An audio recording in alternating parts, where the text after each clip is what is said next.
آقا فرماتے ہیں روزہ صرف کھانے اور پینے سے رک جانے کا نام نہیں ہے. انما الصيام من اللغو والرفث، روزہ تو بےہودگی اور بے حیائی کو چھوڑ دینے کا نام ہے. روزہ بھی رکھا ہوں اور گانے بھی سن رہا ہوں، اور یہ ٹائم نہیں، اثر کا ٹائم ہے جی، اب ٹائم نہیں گزر رہا، چلو جی کوئی ایک آدھا ڈرامہ دیکھ لیتے ہیں، کوئی ٹاک شو دیکھ لیتے ہیں، کوئی فلم دیکھ لیتے ہیں، چلو جی ٹائم گزر جائے. نہیں بھائی، یہ دھوکہ ہے. روزہ تو اللہ کے لیے رکھا تھا، اور روزے کو باقی رکھنا تھا، اس میں عبادت کرے، قرآن مجید کی تلاوت کرے، ذکر اذکار کرے، تسبیحات پڑھے، نوافل پڑھے. کس بات کا روزہ ہے؟ یہ روزہ رکھا ہوگا نہیں، پورا دن موبائل پہ لگا ہوا، موبائل ہی چلائی جا.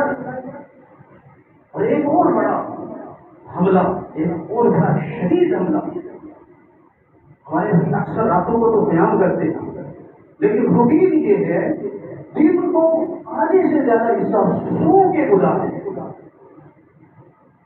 اور اس کو کوئی اتنا زیادہ معلوم نہیں سمجھا جاتا.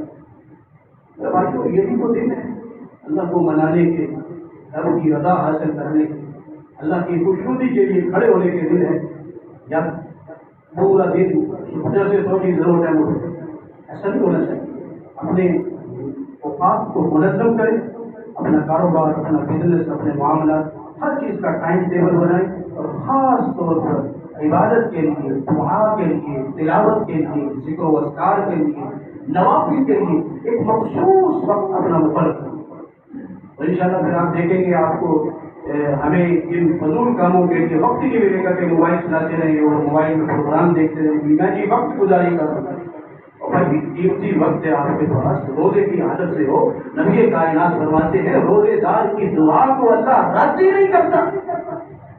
تو آپ اللہ کرے دعا اگر ہوگی تو پھر وہ رد نہیں ہوگی نا، اگر بندہ دعا ہی نہ کرے ایسے بیٹھا ہے.